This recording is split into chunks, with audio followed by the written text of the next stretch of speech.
The Jewish culture of which I am a part is known for asking questions. The Jewish religion is about asking questions. So I have a question for you.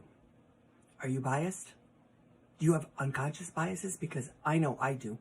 I'm here today in response to an event in my life last week that I posted about on social media, and I've gotten just a deluge of comments and criticisms and questions about what my experience was, and so I want to share that with you. I have a lawn. Not unusual in and of itself. The lawn was really, really high from being sheltered in place. I went online.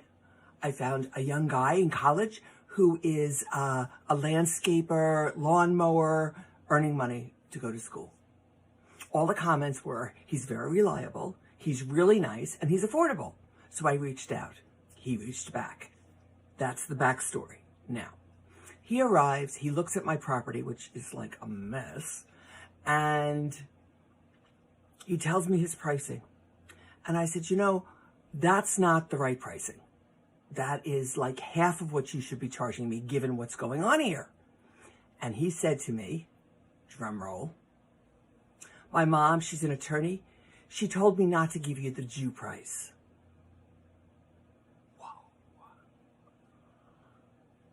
I was stunned. I was speechless, not frequent for me. And he went on talking. And what stunned me to the 10th power of the comment was that he didn't realize what he said. The look on his face was totally naive, innocent. He had no idea that he had just used a racial epithet in me. So we continued to talk, and I said to him, well, you tell your mom, the attorney, that I'm Jewish. Nothing. Zero. Right over his head. So we come up with an agreement, and he's going to come back actually tomorrow, and I went on social media because I was speechless. And what's really interesting is again, what captured my attention was not the comment, the Jew price. It was the comment that he had no idea had an impact on anyone. He didn't realize it was a wrong thing to say. He didn't know that he had just insulted me, although I wasn't insulted, but I could have been, right? And so, like, what do you say to that? Now, here's what's interesting.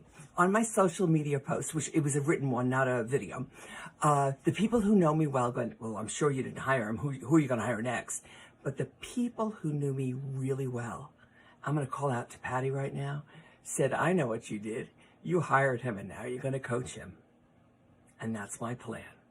And why is that? If he had said it with contempt or maliciousness or vindictiveness, or if it came from a bad place, I would never have hired him. I would have chewed him out and sent him on his way. But this kid had no idea what he had just said to me. It was something that his parents taught him, or he learned from the culture. I don't know. I don't need to know where he got it from. I just know that what he said was so grossly inappropriate. So he's coming back tomorrow. He's going to do my lawn. And am I going to coach him? Yeah, we're going to sit down, and I'm going to say to him, Bob, let me tell you what you said that you probably don't want to say again. And if you're thinking it, you probably want to think about where you got that thought from, right? Now, here's what's interesting. The whole thing, especially in light of the protests and the demonstrations around George Floyd and the other zillion African-American and Black people who are persecuted in our country today by virtue of the color of their skin, don't even get me started on that, is that we have biases we don't even realize we have. And this kid had no idea what he was saying. So did I hold him responsible? I didn't. Because he's probably 20, so he's not too old to learn. He is not too old. None of us are too old to learn.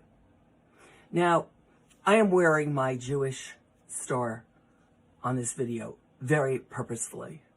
The Jewish star is actually only came to be associated with Judaism in the 16th century, they think. Nobody's sure. 2 triangles superimposed upon one another. And it's also called the Badge of Solomon, which, not coincidentally, happens to be my name. And it is a name of richness, of wealth of information, And King Solomon was known for being wise. I don't think we're related. I'm just saying. But while I was standing on my driveway talking to Bob, I thought to myself, you have an opportunity to be in contribution to this soul in a way that you otherwise never would have. So, like, don't with me, because it just came naturally. It was instinctive to me. But do think about what you say, what you think, the Jew price. This is really interesting. I got a comment on my Facebook page about somebody saying to me, what does Jew price mean? And she didn't know, and she asked. And just accolades to her, because if you don't know, ask. And I explained it to her. The assumption, the stereotype, is that Jewish people ask for the lowest price possible. Now, if you're Christian, we call that bartering. But for some reason, and I'm sure there is a reason that I haven't read about, Jews have this reputation for bringing down the price. You don't have to give it to them or us. You don't have to do that with anybody. You don't have to barter. You don't have to lower your price. And you certainly don't have to Jew anybody down. Leave your comments below. I would love a deep, thoughtful conversation with you.